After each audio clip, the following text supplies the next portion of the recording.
Rude. GM, good morning. It's Wednesday, February 12th. Welcome to the Milk Road Show, the daily crypto show where we make crypto simpler than explaining what your job actually is to your Aunt Kathy. I'm your host, Jay Hamilton, and we are live. That's right. This is our first live show, everybody. The Milk Road Show is now going to be live every Wednesday at 12:05 p.m. Eastern on YouTube. So grab a glass of milk, settle in, share your comments because we will take questions at the end of the episode. And yeah, let's have some fun. Let's have some fun. Today, it's Wednesday. CPI came in a little bit higher than expected. Markets reacting though pretty positively. We'll chat about that. Also, tomorrow, Thursday, Coinbase has their earnings coming out, and Kyle Reidhead has been calling this the Super Bowl for crypto. Legit, I've never seen Kyle so excited. We're going to dive into Coinbase and why he's so excited and what expectations are. You can hear him backstage laughing right now. Also, guys, we had to sit down with the milkman earlier this week, and he is so sick of seeing crypto investors getting wrecked. He is just tired of it. And so we wanted to talk about why so many crypto investors getting wrecked, what is going on with their portfolio allocation, and how to fix your portfolio so that you can do well through the rest of this cycle, because there's so much opportunity still. And then, of course, we're going to end with one of our favorite questions. What's the trade? We're going to talk about one of Kyle's highest conviction trades for 2025. Before we jump in, if you guys are here today, throw some comments in. Let's see it. I can't wait to see the comments. I actually can't see the comments. I don't know if maybe nobody's commenting. Maybe that's why. It's just, can you see them? Is there comments happening? Okay, before we jump in, guys, today's episode is brought to you by our friends at Consensus. Consensus Hong Kong is next week, February 18th to 20th, and it is going to be one of the best crypto conferences of the year. We got a 15% discount code for you. If you want to grab a ticket, hit the link in the show notes. Use the code MILKROAD to get 15% off. Also, today's episode is brought to you by Crypto.com credit cards, one of my favorite credit cards in the crypto economy. No annual fees, lots of perks, lounge access, so much more. Check that out. Link in the show notes if you want to hook yourself up with that. With that, let's bring on Kyle Reidhead, co-owner of Milk Road and head of Milk Road Pro. What is up, Kyle? What's going on, guys? I just realized that your video was private. I moved it public. Now I can see all the comments. I don't know if you can, Jay, but the comments are. Oh, now I can see them. There we go. We got comments. Yes. What's up? Somebody yelling, open the chat. Cool. So make sure you guys comment now and we can check it out. But yeah, pumped to be here, pumped to go live on Wednesdays. Maybe we'll start to do it every day. I don't know. We'll see. But let's do it, man. Let's go. Okay. I actually just kind of want to start with this, taking a step back from the daily noise and everything happening in the crypto markets, because Kyle, you've been having some conversations. I mean, both of us, I think, having conversations with our pro community, the Milk Road community, friends, and a lot of people got wrecked recently by the liquidation. And it kind of made us step back and be like, okay, why are so many people getting wrecked? It must be that they're going a little bit too far down the risk curve. What are you seeing, and how do we help people fix their portfolios? Yeah, so we did a survey to our pro members. More than 600 people responded in the survey. So thank you, pro members. There's actually quite a lot of answers. So that was pretty cool. So we were excited to see that. But when I got to the final question, which was basically asking, comparing majors and then non-majors and stable coins, what was your portfolio allocation? What I learned was 80% of our pro members, who I think of as probably some of the smartest investors, which means these are probably going to be worse numbers for non-pro members, but I don't know. I'm just assuming that. But 80% of our pro members have more than 20% of their portfolio in altcoins. And a large portion of that 80% was 50 or more percentage of their portfolio was in altcoins. And one of the things that we always teach here at Milk Road, especially in Milk Road Pro, is an 80-20 rule. 80% in majors, 20% in alts. And the reason is for risk management, right? If you saw what happened over the last 2-3 weeks, altcoins got just completely decimated. If you were in AI, you got smoked, down 90% in the last 30 days. But this is true of almost everything. DeFi, AI, DePIN, I don't care what it was, you got smoked. What didn't get smoked was Bitcoin, actually held up pretty well. Solana was down like 25, maybe 27, I think it got down to, which, yeah, that's bad, but that's not 90%. Okay. The difference there is quite drastic. Coin did quite well. ETH got smoked, but came back. I think ETH went down maybe like 30 something percent, but not terrible. It was terrible, but it came back rather fast. Whereas a lot of the AI and DeFi and things like went down and then didn't actually have that candle back up. So it got smoked. And so one of the things that I want everyone to think about is look at the last couple of years that you've been in crypto. If your portfolio has been higher than 20% in alts, did you actually outperform the majors? Because my guess is you probably did not. And also look at the returns. I'm going to share my screen here, and I just want to show some of the returns you can get if you're just in majors, because I really need people to start to understand the opportunity that they are literally screwing themselves over if you don't. Just for example, let's go Bitcoin, the least riskiest asset in crypto, which what usually happens here is people say, I don't want to hold Bitcoin because I want to go more risk. I want to punt whatever token because I want to be a millionaire. Okay. And by the way, the average portfolio of our pro members was between 10 and 100K. Okay. So let's say most people want to make $1 million. Okay. You got 100K. I want to get that to $1 million. What's the best way for me to do that? Well, let's just look at the last 2 years, for example. Okay. If you just held Bitcoin in 2023 for the year, here's its performance. Let me just pull up the measuring here. Bitcoin went, from whatever price that was, it doesn't really matter what the price is, but in 2024 here, up 160%. Okay. Those are insane gains. And I ask anyone, did you, holding any altcoins, your altcoin portfolio, did you beat 160%? I'm going to tell you right now, 99.9% of people, unless you happen to hold bonk that year, you did not beat that. Okay. And then again, if we do this in 2024, the same thing. Bitcoin went up from, let's go to January. I'm at the wrong date here. January 1st all the way to December 1st of 2024. And we were up about 150%. So you had 160 and 150, right? That's insane. And that's not just, so if you think 160 and 150, you might think, okay, that's 300 and like 10%. So you would go from 100,000 to 310,000. But that's actually not the case, right? You went 100,000 up to 260,000. Okay. And actually, no, more than that. You went 100,000. 260%. Okay. And then you did another 100 and what did I say? 50% on top of that. So now you're over 500,000, right? So you literally, if you just held on and you did nothing more, you actually can make incredible gains, right? And the problem is that people don't do that. They miss that.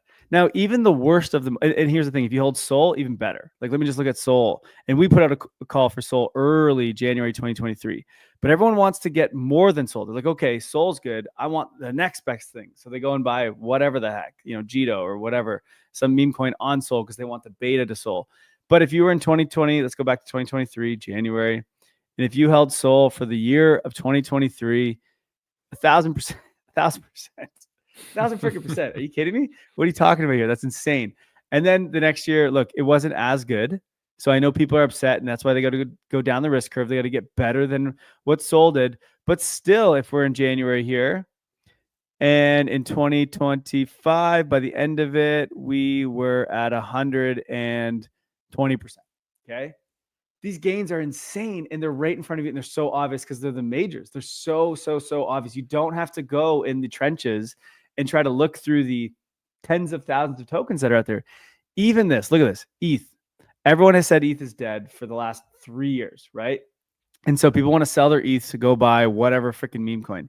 Even ETH, man, the thing that is dead. Okay, let's look at it. If you just bought it, let's go January 1 again, because that's what we're doing here. We want to keep the timeline, everything even here.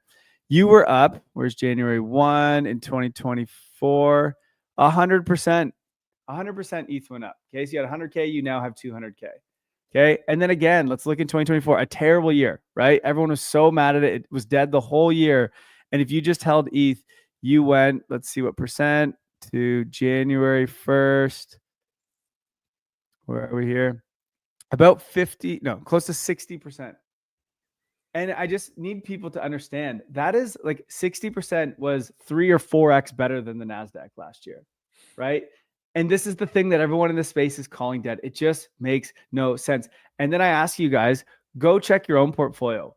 What did your portfolio do in 2023? Did it beat the worst, the thing that's dead? Did it beat ETH? Did it go more than 100%? And then look in 2024, the thing that was dead all year, did it beat 60%? I would bet you that if you hold a bag of altcoins and meme coins and other things, you didn't even beat ETH, the thing that got chirped the most out of everyone. So, guys, why is everyone complicating this and making it so much harder than it is? You have the most incredible opportunity, which is to average about 100% every year just by holding the least riskiest assets, Bitcoin, ETH, Sol, Coinbase, you could even include maybe, and you would crush everything. And yet, and I've been telling you guys this now for 2 years straight, and yet 80% of you still decide to go down the risk curve and get wrecked. I don't get it. It just doesn't make sense to me. And then I noticed that we put out a call, for example, we put out a call a couple months ago to buy some AI tokens, and we put it in 1% of our portfolio. Okay. So if it goes to zero, it doesn't matter. I don't even think about it. I actually only think about Bitcoin, ETH, and Sol when I go to sleep. I don't think about all these other smaller tokens because there's such a small percent of my portfolio that if it blows up, goes to zero, it doesn't matter. But what I see is people then go and buy that token and put 50% of their portfolio in it. And then it goes down 90% and you've literally lost like half of your entire portfolio. Do you know how hard it is to come back from that? Like you need the thing to 2x. It's insane, right? And so more than 2x. So I just think people need to understand risk management. Just today, just before this, I was in a pro meeting where we were updating our portfolio, and I was talking about how I'm so bullish on Sky. Sky is a $800 billion market cap right now. And one of the comments was, if you're so bullish on Sky, why don't you put it to the same percentage share in your portfolio as you do Solana? And I was like, Solana's a $100 billion market cap. This thing's 800 million. The risk makes it zero cents, right? So my ask to everyone is, guys, you're literally sitting in one of the greatest opportunities ever being in crypto, and you are missing that opportunity by being in all these alts and meme coins. So just put 80% of your freaking portfolio in the majors and just accept 100% a year. I'm so sorry you have to get 100% a year. That is insane, right? Imagine talking to your parents about 100% a year. Anyway, go do that. Then go with the 20% or less. Like my portfolio, I'm probably 95% majors, right? Even though all I'll do all day is look at alts to try to find which is the best one. I'm 95% majors. 95%. Listen to that, I everybody. can't get myself to be any more. I can't get myself to get my altcoin portfolio to be any more. Even though I'm like in this and I understand it so much, I still can't do it because the opportunity is just so big to just hold these damn majors for the next 5 years. And you will literally turn 100K into $1 million easily. Like it's not hard to compound that, right?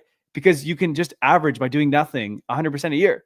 In Bitcoin's case, 160% a year almost. You know what I mean? Like it's that easy. And so I hate to see so many people in here that continue to go and try to punt these stupid tokens, hoping that they're going to make it, because the chances of that are just so small. It really is when you have such an amazing opportunity just holding majors. So I need to like do a PSA maybe every week to people. I think like this is what we'll do every Wednesday now. We're going live to just say the same thing, go buy majors. I tweet out probably every day now. If you're not following me on Twitter, I literally tweet out majors, spot, zoom out, chill.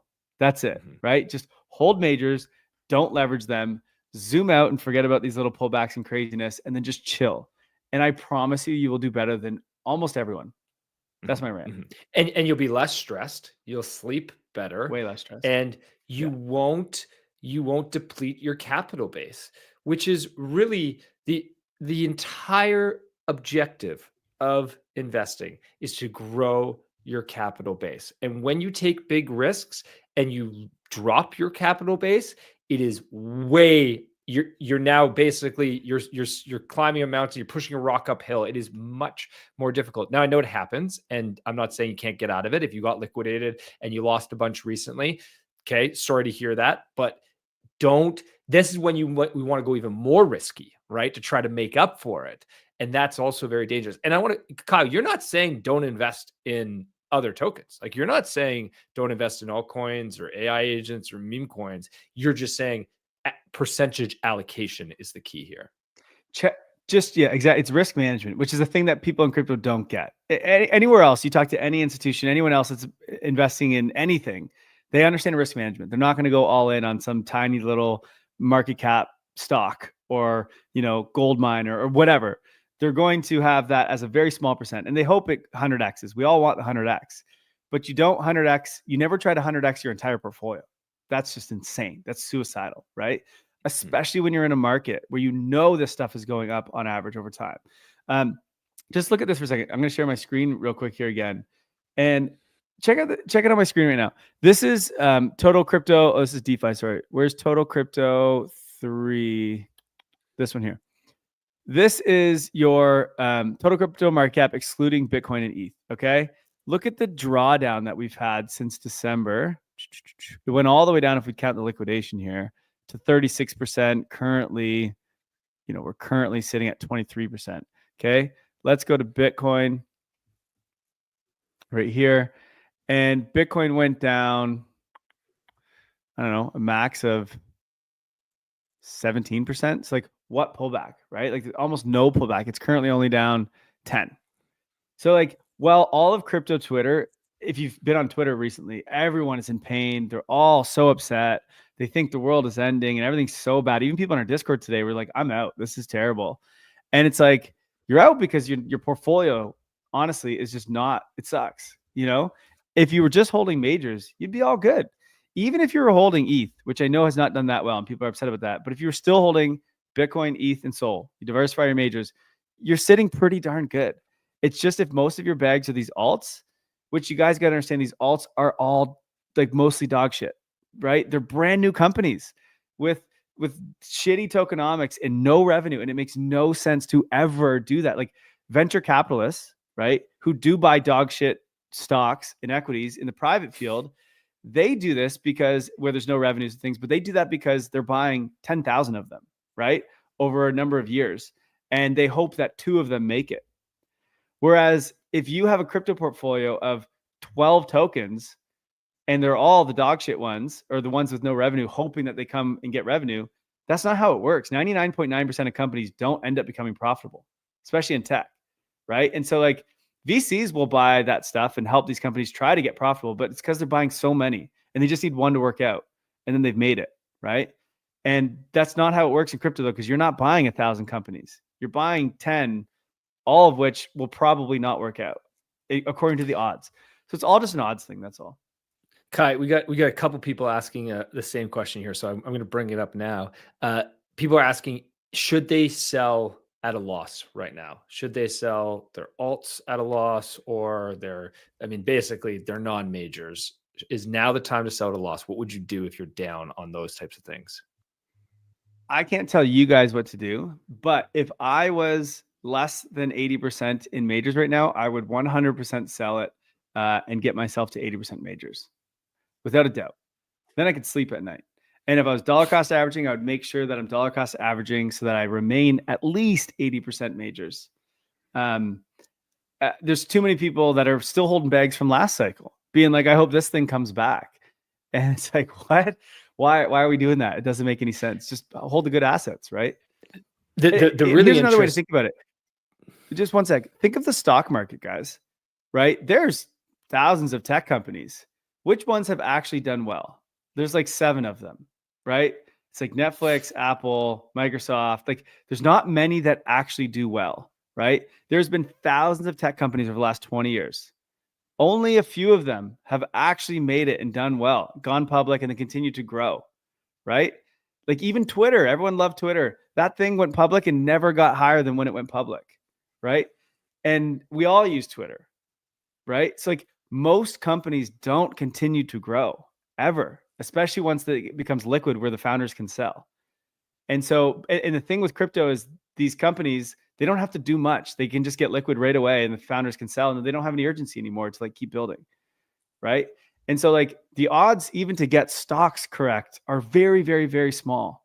I don't know why everyone thinks they can do it in crypto. It makes no sense because there's way more of them and even worse entrepreneurs. Right? So it's crazy.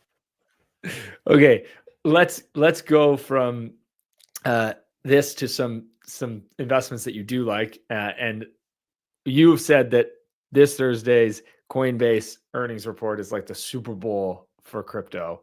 Why do you feel that way?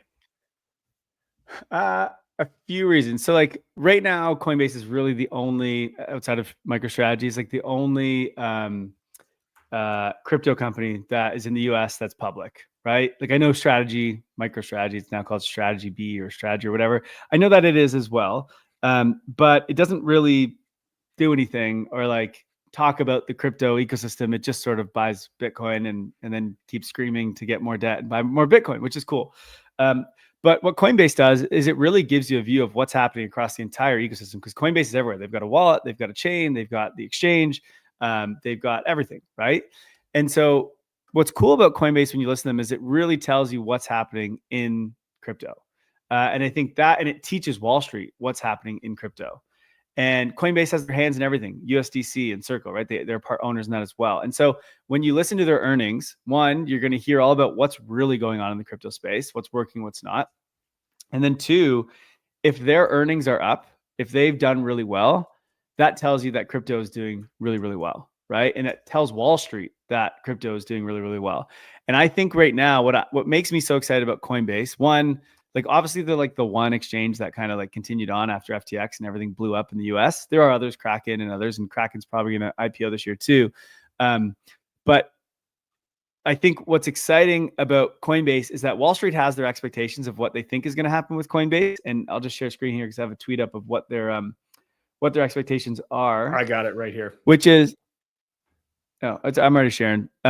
So what they're thinking or what they're expecting is that the Q4, that's what's coming out here tomorrow, is going to be 1.7 in revenue for Coinbase, which is 84% growth. Even that is freaking massive and insane. I think it's going to be even more. Probably we're hitting 2 billion plus is my sort of guess. Now I don't know for sure, but what I think is that analysts don't really get the cyclical growth we have in crypto. And so they underestimate what Coinbase does, especially in Q4, which is when Trump came in and won. And we just had a crazy November and December, right? Where volumes were insane. So much retail came in. And so I think Coinbase is really going to surprise to the upside. And when that happens, it sends a signal to Wall Street, like, guys, crypto is it's not just Bitcoin going up in price. There's real shit happening here. There's a lot of users that came in. There was a lot of trading volumes. What Coinbase is building with their chain and base is doing really well, and they're generating revenues. Stable coins are growing through the roof. And it's like, that's kind of normal to us, but most of Wall Street, all the institutions, they don't really know that. And they only learn it every 3 months when Coinbase does their earnings, except for the last 2 years, Coinbase's earnings have just been okay. And so like people didn't really care. They didn't notice it too much. What happens is when there's this huge spark, like when Nvidia all of a sudden just like their growth went up like 400% in one quarter, everyone in Wall Street was like, what the hell just happened? Right? This was in like 2020. And then boom, Nvidia went on this crazy run. And like everyone started learning about Nvidia, and like GPUs became the thing everyone talked about.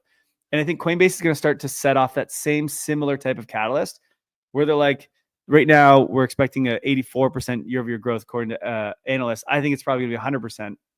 And that's going to spark a signal where everyone's in Wall Street is going to be like, what is going on over there? Right? And they're going to start to look more into the crypto world.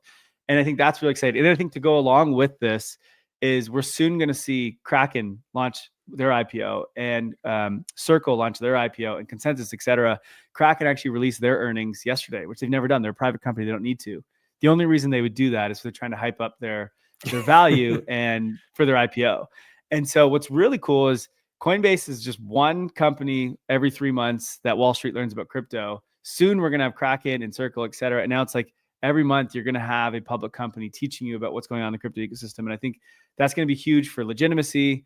And it's going to be huge for onboarding new capital and new people into crypto. So for me, I'm really excited. And I hope, I could be wrong. Maybe they don't have 2 billion revenue, but I think they will. And I think these numbers are going to surprise a lot of people. Yeah, it feels pretty likely that Wall Street is not able to analyze Coinbase. Why would they be able to, right? They don't have a ton of experience analyzing blockchains or crypto exchanges. Like this is all new to them. So why would we sit here and say, oh, these Exactly. Like these analysts, it's not like they've been doing this for decades. So, and let's also be real, analysts are wrong on their predictions all the time, as are we. So it's not like we're perfect. But let's assume that analysts are under, and let's assume that that Coinbase's Q4 results come in higher. What might you expect to see from price action on coin stock? Do you think it has a jump? What are your thoughts on Coinbase stock for the short term and then Yeah, the rest one of of the the year? things with stocks is they tend to move big on the news of earnings. And so if their earnings are up, then it's going to jump. It's just how it always works. Like this is why you sometimes see these big 10, 20% jumps in like Tesla or whatever, because they hit or they missed, right? And if they hit and they go beyond that, generally you see a big jump. And so you could easily see a 10, even a 20%. I mean, those are normal for Coinbase because not only is it this stock that people don't understand, but it's also in crypto. And so there's obviously a lot of volatility here. But I mean, it's going to depend on markets in general, right? We just had CPI come out today, so there's a lot of volatility on the day. We had a huge spike down earlier this morning. Now I think we're back up as we're recording. I forget, I haven't really looked at markets. Yeah, I mean, we're back up. ETH's up 3%. Like this morning, it was down, and everyone was tripping out, right? So like, what is going on here? And so Coinbase up 2.4% right now. I think if they beat expectations, we're going to see a really big jump in numbers. Cycle predictions for Coinbase stock? Where do you think it goes Ooh. in 2025? Yeah, in 2025. So part of me is thinking that we are going to have an extended cycle. I came on, was it last month maybe, and talked about this, and I was like, my percentage chance of an extended cycle is kind of growing. I think it continues to grow here, and so I think I don't know where we top here, if it's in 2025 or if it's in early 2026. I think Coinbase is going to have just a considerable year, and we're going to be. I mean, what are we sitting at now? 273. We're going above 1,000. It could even get to 2,000. Like I think this is going to be one of the best performing stocks.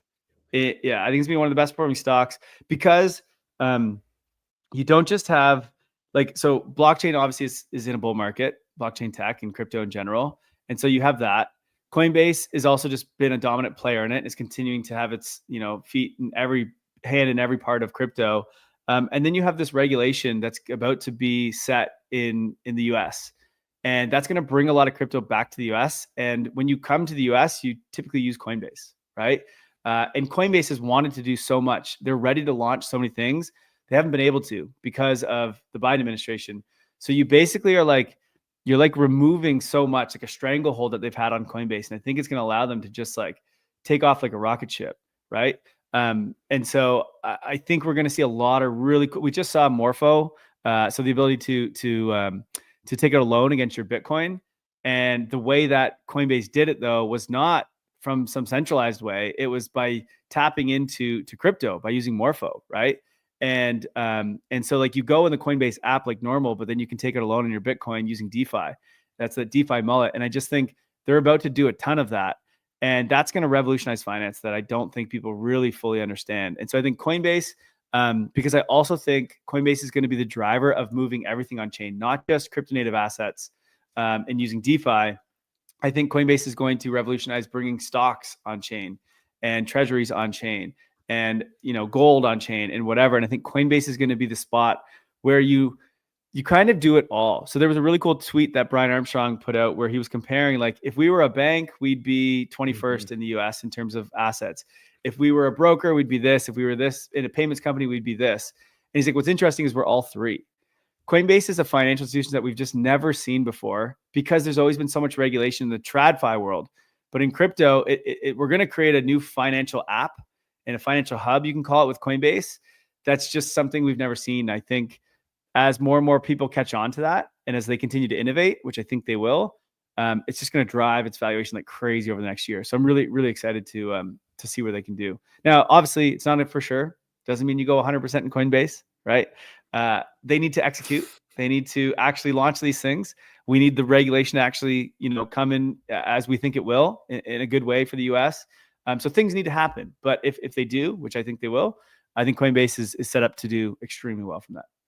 When you think about investing in Coinbase, how does that fit into your portfolio allocation? Is that like outside of your crypto portfolio and it's a different portfolio separate, or how do you think about it? No, I think because it's got the exposure to crypto, you got to kind of like you can't diversify your crypto portfolio by owning Coinbase, right? Because if crypto goes to zero, so does Coinbase. Now, crypto's obviously not going to zero, but the reason Coinbase is so volatile is because it follows crypto as well, right? It just happens to have the tech on top of it and like the business that's driving revenue, et cetera, on top of it. So it is part of it. I consider coin as a major. And so um, when you hold Bitcoin, ETH, Sol as majors, I think if you want to hold coin, that's also major. I would do the same. So you would include it within your 80% like majority Yeah. of your portfolio. Okay, Yeah. Yeah. let's love that, and also so bullish on Coinbase.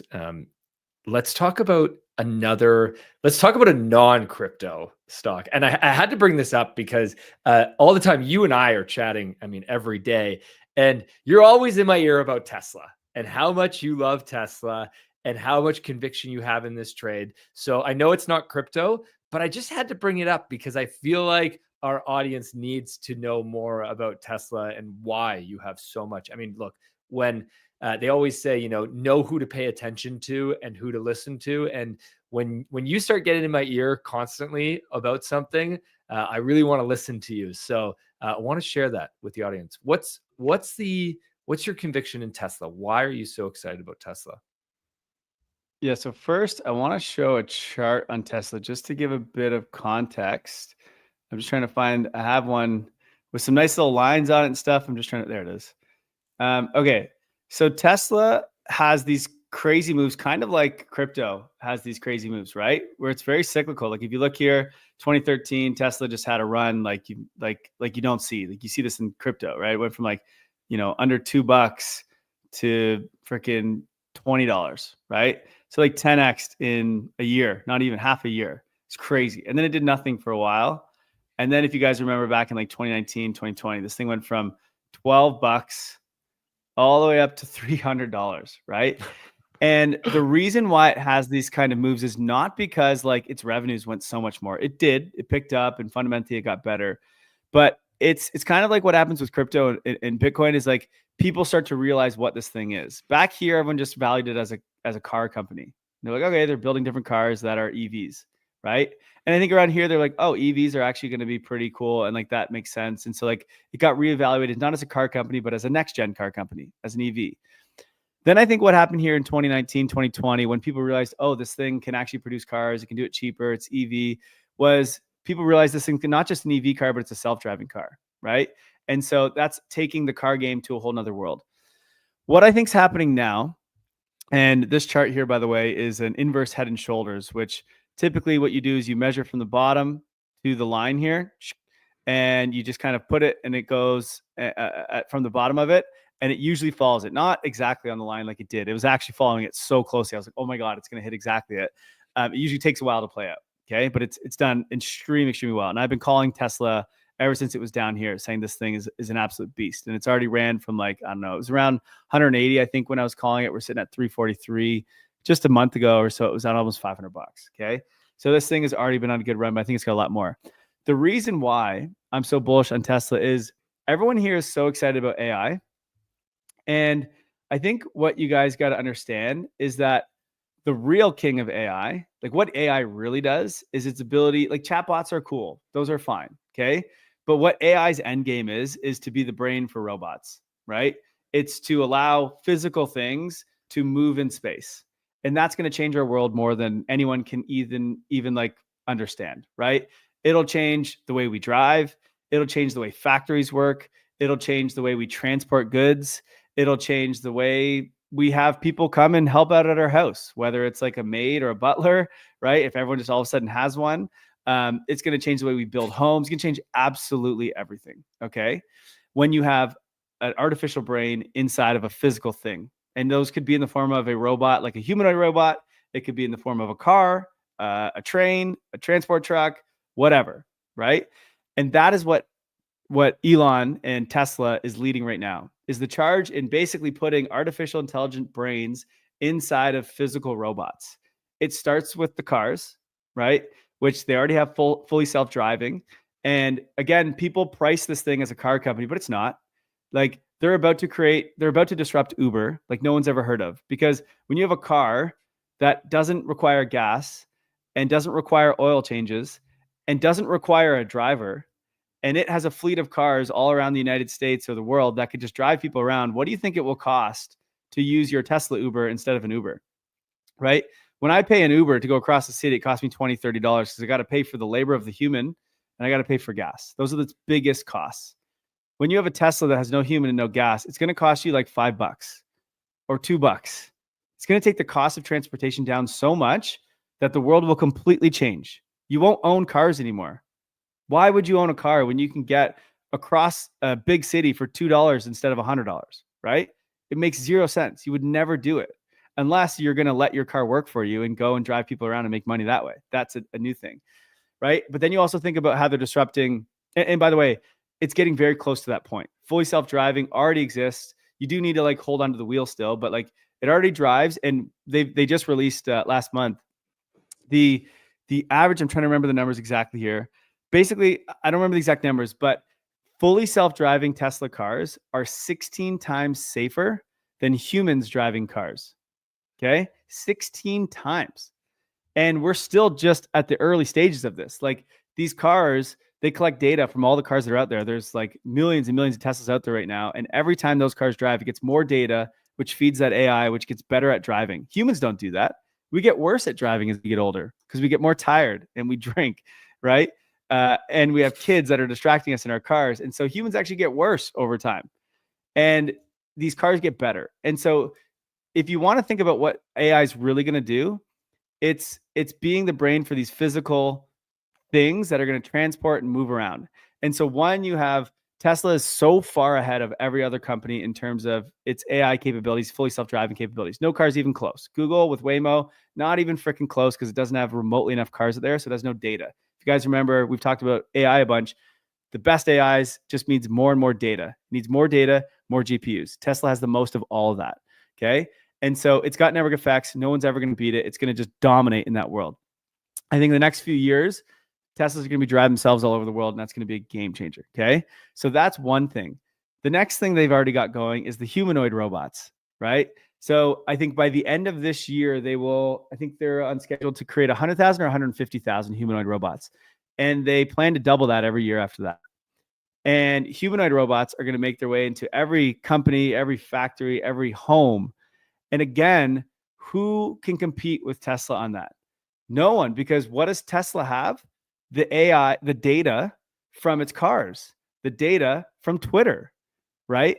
And so like no company can compete on spatial data, not even close than Tesla.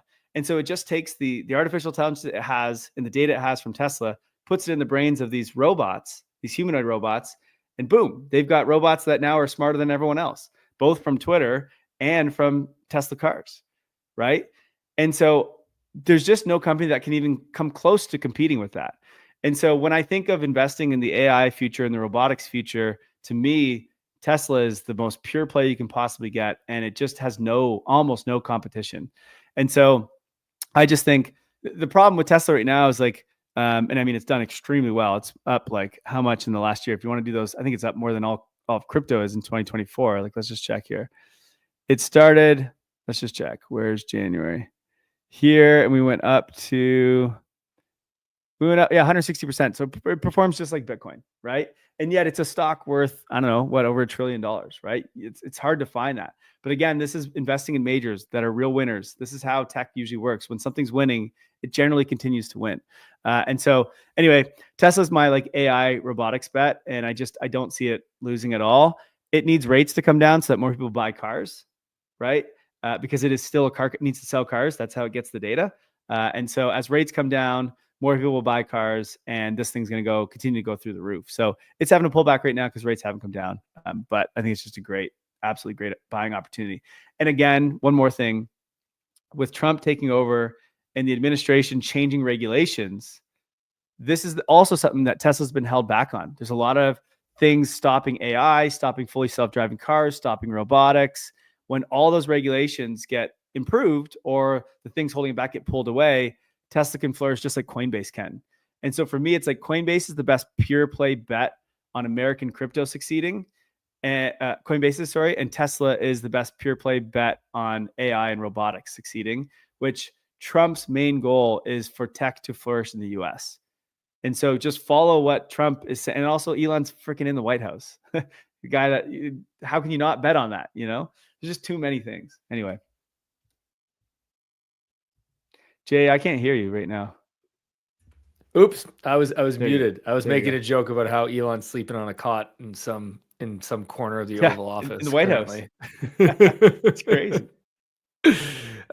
What's interesting to me about both Coinbase and Tesla is they're misunderstood exponential tech companies, and so you have these very successful companies that are misunderstood by a lot of the analysts and a lot of the public. And then you have all of these tailwinds, as you said, of regulation and the the Trump government. And I mean, and just the Elon effect on the Coinbase side that really set it up well. What any predictions for Tesla for the future? So in terms of price, I don't know. I think it's going to be, I mean, again, it's sitting at 343. This thing's going to 1,000 for sure by, I think, probably the end of this year. We'll see. That seems a bit crazy, but in the next year to 2 years, let's say, I think in the next 3 to 5 years, Tesla is the most valuable company in the world. And so that's my main prediction. Tesla's not one that I'm like trying to sell. I'm just holding this one long term. I continue to buy it until something changes. But like right now, the only changes are just more bullish things for Tesla because it continues to just outpace everybody. And so it's not really like it's not like crypto where I think, I mean, it will have its cycles. It's very volatile as well. Don't get me wrong, but I'm not like trying to take some profits at a certain point. We'll see how things go. It obviously depends on price action, but I'm more like Tesla. I think long term is just going to be the most important company in the world. Mm-hmm, mm-hmm. Okay, before we wrap, Kai, I just want to address a couple questions that we got throughout the show. Guys, as I said earlier, this is our first live show. We're super excited to be going live. So if you have any questions, keep throwing them in because we'll make sure every time that we are live that we get to them. And a few people asking about the CPI print that came out today. Thoughts on the CPI print? Yeah, so CPI was up, I think, 0.1% or whatever year over year to 3%. And look, here's what I would say. Let's go to Trueflation. I just want to pull up another chart. So one thing to understand about CPI is it is data that the government or the agencies put together that is quite old. It's lagging and it doesn't have a ton of data to it. And Trueflation, which is basically this on-chain way of measuring CPI, but basically what it does, the on-chain part's not the important part. It's millions of data points that are live feeds that they combine. They do an algorithm and it shows you what actual CPI is across the US. And it's currently sitting at around 2%. Okay. And it's tanked over the last week. And so CPI didn't do that here. But I think when you look at this, here's what's really happening in terms of the economy. And so I'm not totally concerned. One, it only went up 0.1%. It's 3%. That's not a high inflation rate, right? Like that's not that bad, but everyone was kind of screaming and getting scared about it.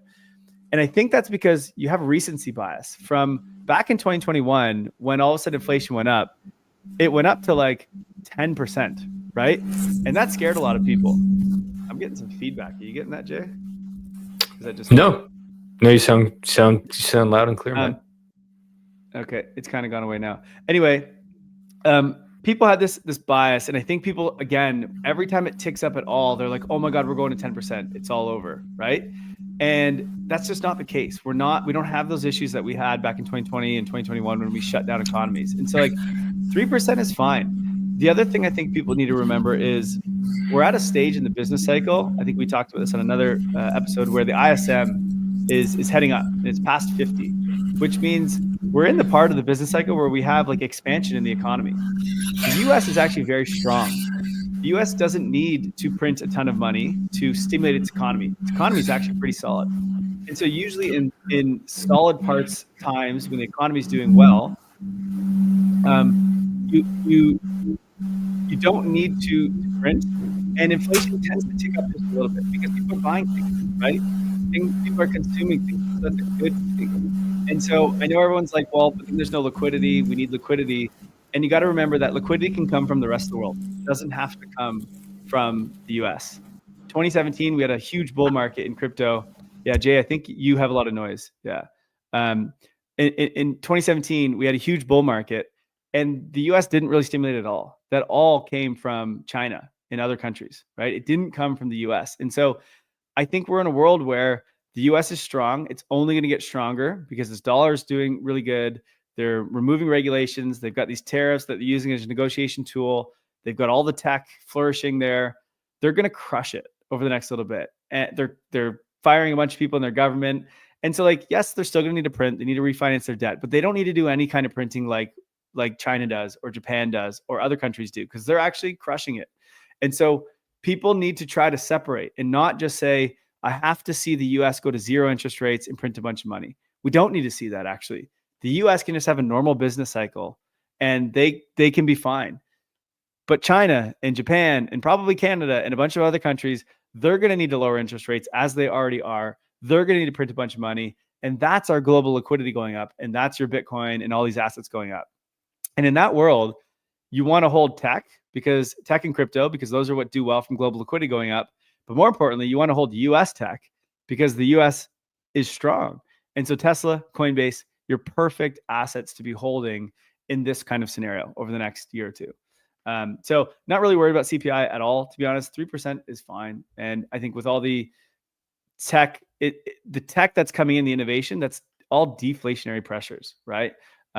Firing half the freaking government is deflationary as well. So I don't know. I'm not very concerned about that. Now, yes, I just see a comment here. The US does have a ton of debt, so they're not scot-free here. They're not just all good. They do need to refinance their debt. They still will bring rates down because they need to refinance their debt. Will it go to zero? No. But it probably comes lower than it is here today. Will they print some money? Yes. Will they call it QE? Probably not, right? They'll use other means of printing money. And so they'll figure it out. But the game is changing a little bit for the US, at least right now. But that's okay, because the game is still the same for every other country in the world. And that's where our liquidity will come from. And I think people miss that. God, you're just throwing out bangers today. Just nailing it, man. Truly appreciate your level-headed view and really coming in with such great takes for everybody. Guys, this has been an absolute awesome show. I mean, first time going live today. So great to have you guys all show up. If you're listening to this not live, which I think most of you will, because most of you probably didn't know we were going live, because we didn't really announce it, because we just kind of wanted to trial it out. We're going to be going live every Wednesday, 12:05 p.m. Eastern from now on. And if you guys like it, we might even go live more often than that. If you show up, you can hit like in the show. Smash the like and button, heart or whatever it is, because that's what shows us to more people.